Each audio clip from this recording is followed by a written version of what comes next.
Hello everyone, MD Gurukul में आपका स्वागत है।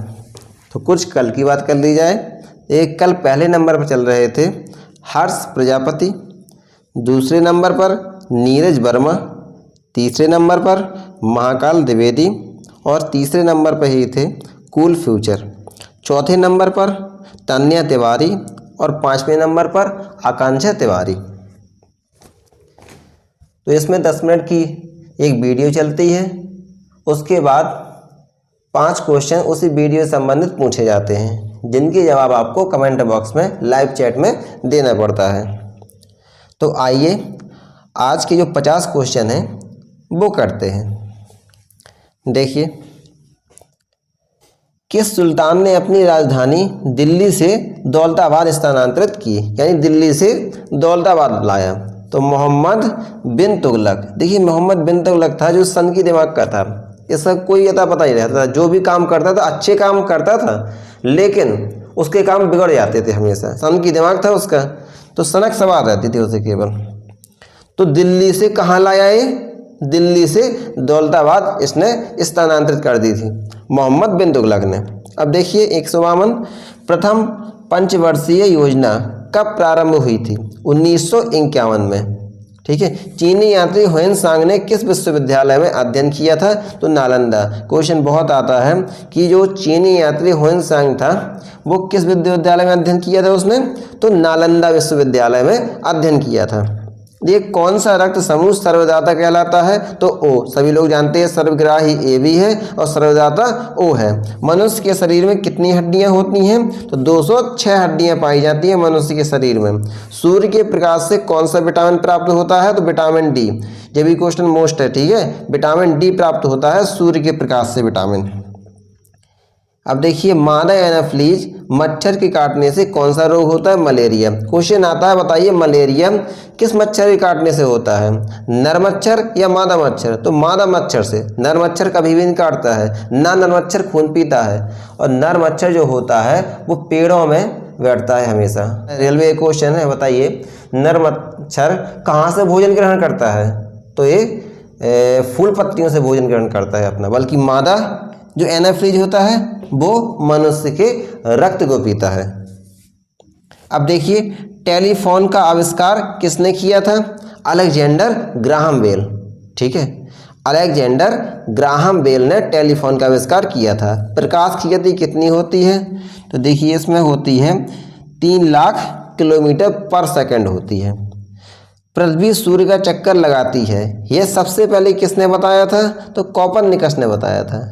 तो पृथ्वी सूर्य का चक्कर लगाती है, सबसे पहले किसने बताया? कोपरनिकस। देखिए, बहुत ही इंपॉर्टेंट क्वेश्चन है, हमेशा एग्जाम में देखने को मिलते हैं। तो मेरे साथ बने रहिए और शेयर करते रहिए। अब देखिए, प्रकाश वर्ष का संबंध किससे है? खगोलीय दूरी से प्रकाश वर्ष का। कौन सी दूरी होती है? खगोलीय दूरी कहलाती है। स्वर्ण मंदिर कहाँ स्थित है? अमृतसर, सभी लोग जानते हैं। चार मीनार कहाँ स्थित है? तो हैदराबाद। चारों तरफ से मीनार बनी हुई है, तो चार मीनार ऐसे समझिए। ठीक है, तो वहाँ जैसे कि चारों तरफ से यदि मीनार बनी हो, दीवार बनी हो, किसी को बंद कर दिया जाए उसमें, तो वो कैसा होगा? वो हदरिया जाएगा। बुंदेलखंड में हदरियाना मतलब डरने को कहते हैं। तो हैदराबाद, इससे याद रखिए, हैदराबाद यानी कि हदरिया जाएगा वो। अब देखिए, 164 कुतुब मीनार कहाँ स्थित है? तो दिल्ली में स्थित है। सभी लोग जानते हैं कुतुब मीनार दिल्ली में स्थित है। और किसने बनवाई थी? कुतुबुद्दीन ऐबक ने बनवाई थी। देखिए, गेट वे ऑफ इंडिया कहाँ स्थित है? तो मुंबई में। गेट वे ऑफ इंडिया, देखिए इंडिया गेट कहेंगे यदि, तो इंडिया गेट कहाँ है? दिल्ली में है। और यदि वे मीन्स होता है रास्ता, रास्ता निकालने के लिए कहाँ से है? यहीं से ये अंग्रेज आते थे। ठीक है, जल के द्वारा जहाज़ों में बैठकर कहाँ फिर आते थे? मुंबई का जो बंदरगाह है वहीं से फिर भारत में प्रवेश करते थे। ठीक है, तो याद रखिए, वे मीन्स रास्ता कहाँ से है? मुंबई से। और इंडिया गेट कहाँ है? दिल्ली में। अब देखिए, इंडिया गेट दिल्ली में है, ताजमहल, आगरा सभी लोग जानते हैं। आज़ाद हिंद फौज की स्थापना कहाँ की गई थी? तो सिंगापुर में की गई थी आज़ाद हिंद फौज की स्थापना। और किसने की थी? सुभाष चंद्र बोस ने की थी आज़ाद हिंद फौज की स्थापना। शिक्षक दिवस कब मनाया जाता है? ये तो सभी लोग जानते हैं, 5 सितंबर को। और बाल दिवस 14 नवंबर। खेल दिवस कब मनाया जाता है? 29 अगस्त को। किसके जन्म दिवस को खेल दिवस के रूप में मनाया जाता है? मेजर ध्यानचंद्र। ठीक है, याद रखिएगा। विश्व पर्यावरण दिवस कब मनाया जाता है? 5 जून को। ये भी बहुत मोस्ट इंपॉर्टेंट क्वेश्चन है। पर्यावरण, पा से पर्यावरण और पा से 5। ठीक है, तो विश्व पर्यावरण दिवस कब मनाया जाता है? 5 जून को। करो या मरो का नारा किसने दिया था? महात्मा गांधी ने। जब अंग्रेज भाग नहीं रहे थे, बिल्कुल थक गए थे गांधी जी अहिंसा का प्रयोग कर करके, तो गांधी जी ने फिर कहा था 1942 में, करो या मरो। ठीक है, करो या मरो का नारा किसने दिया था? गांधी जी ने दिया था। जय हिंद का नारा किसने दिया? नेताजी सुभाष चंद्र बोस ने जय हिंद और दिल्ली चलो का नारा दिया था। ठीक है, वेदों की ओर लौटो का नारा किसने दिया है? दयानंद सरस्वती। इंकलाब जिंदाबाद का नारा किसने दिया? भगत सिंह ने। भगत सिंह ने कहा था जेल में, इंकलाब जिंदाबाद, और कहकर फांसी पर लटक गए थे। महान क्रांतिकारियों में इनकी गिनती होती है। तुम मुझे खून दो, मैं तुम्हें आज़ादी दूंगा, नेताजी सुभाष चंद्र बोस ने कहा था। आराम हराम है का नारा किसने दिया? जवाहरलाल नेहरू ने दिया था, आराम हराम है। जय जवान जय किसान का नारा किसने दिया? लाल बहादुर शास्त्री। ठीक है, जय जवान और जय किसान। मार फिरंगी को तू मंगल पांडे वीर जवान। ठीक है, इससे याद रखिए, मार फिरंगी को का नारा किसने दिया? मंगल पांडे ने। सरफरोशी की तमन्ना अब हमारे दिल में है। ठीक है, देखना है जोर कितना वाजुए कातिल में है का नारा किसने दिया है? राम प्रसाद बिस्मिल। इन्होंने जेल में जो पंक्तियां लिखी थी, सरफरोशी की तमन्ना अब हमारे दिल में है, देखना है जोर कितना वाजुए कातिल में है, राम प्रसाद बिस्मिल। ठीक है, कभी इन जो क्रांतिकारियों के बारे में कुछ मूवियाँ बनी हुई हैं तो देख लिया करिए, इससे आपके अंदर भी एक देश प्रेम की भावना जाग जाएगी, जरूरी है। और भारत का नेपोलियन किसे कहा जाता है? समुद्रगुप्त को। देखिए हमारी क्या फितरत रही है, हमने हमेशा दूसरे से तुलना की है, उसको ज़्यादा फेमस कर दिया जो दूसरे देश का है। बल्कि समुद्रगुप्त था, वो कभी हारा नहीं है अपनी ज़िंदगी में, जब भी लड़ाई लड़ी है उसने वो कभी नहीं हारा है। लेकिन नेपोलियन बोनापार्ट हारा है, लेकिन तब भी हमारे समुद्रगुप्त की तुलना किससे की जाती है? नेपोलियन से की जाती है। तो कभी कभार नेपोलियन की तुलना समुद्रगुप्त से करिए, क्योंकि समुद्रगुप्त महान था, इतना महान नेपोलियन नहीं था। ठीक है, सती प्रथा के अंत में सबसे अधिक प्रयास किस समाज सुधारक का रहा?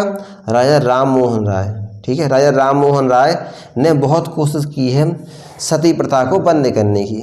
वरना पहले ही क्या किया जाता था, जिसका पति मर जाता था तो उस स्त्री को पति के साथ चिता पर जबरदस्ती बैठा दिया जाता था। तो इन्होंने भरसक प्रयास किया है इसका, राजा राम मोहन राय ने। रामकृष्ण मिशन की स्थापना किसने की है? स्वामी विवेकानंद। देखिए, रामकृष्ण परमहंस स्वामी विवेकानंद के गुरु थे, इसीलिए इन्होंने अपने गुरु के नाम पर एक मिशन बनाया। किसने? स्वामी विवेकानंद ने। महात्मा गांधी जन्म दिवस किस तिथि को मनाया जाता है? तो 2 अक्टूबर, सभी लोग जानते हैं। महात्मा गांधी का पूरा नाम मोहनदास करमचंद गांधी, सभी लोग जानते हैं। गांधी जी को महात्मा की उपाधि किसने दी? जी याद रखना है, महात्मा। महात्मा कौन कहेगा? जो खुद अपने आप में एक महात्मा होगा, महापुरुष होगा या ऋषि होगा। रविन्द्रनाथ टैगोर, इनकी बड़ी बड़ी दाढ़ी है ना ऋषियों जैसी, तो इससे याद रखिए महात्मा की उपाधि किसने दी? रविन्द्रनाथ टैगोर ने। माई एक्सपेरिमेंट विद ट्रुथ, यानी सत्य के मेरे प्रयोग। देखिए, महात्मा गांधी हमेशा सत्य का साथ देते थे, सत्य अहिंसा के रास्ते पर ही चलते थे। इसीलिए उनने जो सत्य के प्रयोग किए हैं, उनसे सत्य से इन्हें जो कुछ मिला है उसके बारे में पूरा इन्होंने इसमें बताया है। My experiment with truth. तो महात्मा गांधी लेखक है। भारत का सर्वोच्च नागरिक सम्मान कौन सा है? भारत रत्न सबसे सर्वोच्च सम्मान है। फिल्म के क्षेत्र में दिया जाने वाला सर्वोच्च भारतीय पुरस्कार कौन सा है? दादा साहब फाल्के पुरस्कार। दादा साहब फाल्के पुरस्कार क्यों सर्वोच्च है? क्योंकि दादा साहब फाल्के पुरस्कार ही बॉलीवुड को भारत में लाए थे। ठीक है, पहले वरना यहाँ मूवी नहीं बनती थी, तो इन्होंने ही शुरुआत की थी, इसलिए इन्हीं के नाम पर पुरस्कार दिया जाने लगा। तो दादा साहब फाल्के पुरस्कार। भारत का सर्वोच्च वीरता पदक का नाम बताएं। परमवीर चक्र है। जो परमवीर वीरता के मामले में सर्वोच्च है तो वो है परमवीर चक्र। भारत का शेक्सपियर किसे कहा जाता है? कालिदास को। अब देखिए फिर तुलना कर दी वही चीज़। शेक्सपियर किसे कहा जाता है? यानी कालिदास को शेक्सपियर कहा है भारत के लोगों ने, बल्कि कालिदास ने जो लिखी है संस्कृत में नाटक रचनाएं वो अद्वितीय हैं, उनकी तुलना किसी से की ही नहीं जा सकती है। शेक्सपियर में आप खोट निकाल सकते हो, लेकिन कालिदास की विद्वता में कोई खोट नहीं निकाल सकता है। इतने अच्छे नाटक लिखे हैं इनने संस्कृत के कि कोई तुलना नहीं है इनकी, फिर भी कहा जाता है भारत का शेक्सपियर। देखिए कंप्यूटर का पिता किसे कहा जाता है? चार्ल्स बेबेज को। अंतरिक्ष में जाने वाले प्रथम व्यक्ति कौन थे? यूरी गागरिन, जो रूस के थे, अंतरिक्ष में जाने वाले प्रथम व्यक्ति थे। चंद्रमा पर कदम रखने वाले प्रथम व्यक्ति कौन थे? तो नील आर्मस्ट्रांग। नील आर्मस्ट्रांग, ठीक है। अंतरिक्ष में जाने वाले प्रथम भारतीय कौन थे? तो राकेश शर्मा है। बताया था मैंने, इसकी ट्रिक बताई थी। राकेश मीन्स होता है सूर्य। अंतरिक्ष में कौन रहता है? सूर्य ही तो रहता है, और सबसे पहले वही पहुंचा होगा सूर्य, तो राकेश इसी से याद रखना है आपको। प्रथम भारतीय उपग्रह का नाम क्या है और इसे कब छोड़ा गया था? तो आर्यभट्ट है प्रथम भारतीय उपग्रह का नाम, और 1975 में इसे छोड़ा गया था। ठीक है, उपग्रह का नाम है आर्यभट्ट। संयुक्त राष्ट्र संघ के वर्तमान महासचिव बान की मून। अंतर्राष्ट्रीय महिला दिवस किस तिथि को मनाया जाता है? वेरी मोस्ट इम्पोर्टेंट, 8 मार्च। बहुत बार आता है कि अंतर्राष्ट्रीय महिला दिवस, और मैंने बताई थी इसकी ट्रिक कैसे बताया था। देखिए जो महिलाएं होती हैं वो चोटी कैसे बनाती हैं? इस प्रकार से बनाती हैं, चोटी बनाती हैं ना। ठीक है, तो कैसा बन रहा है जी? 8 बनता जा रहा है। देखिए 8 बनता जा रहा है जी। तो इस प्रकार आपको याद रखना है, अंतर्राष्ट्रीय महिला दिवस किस तिथि को मनाया जाता है? 8 मार्च को मनाया जाता है, और मार्च यहाँ 3 इस प्रकार लगा दिया जाता है। ठीक है, तो मार्च को जनवरी फरवरी मार्च तीसरा महीना है ना, तो 8 मार्च। आई होप आपको समझ में आया होगा।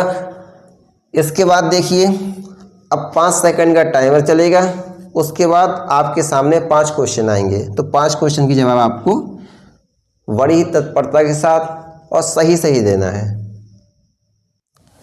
हाँ, एक और आपके लिए खुशखबरी है।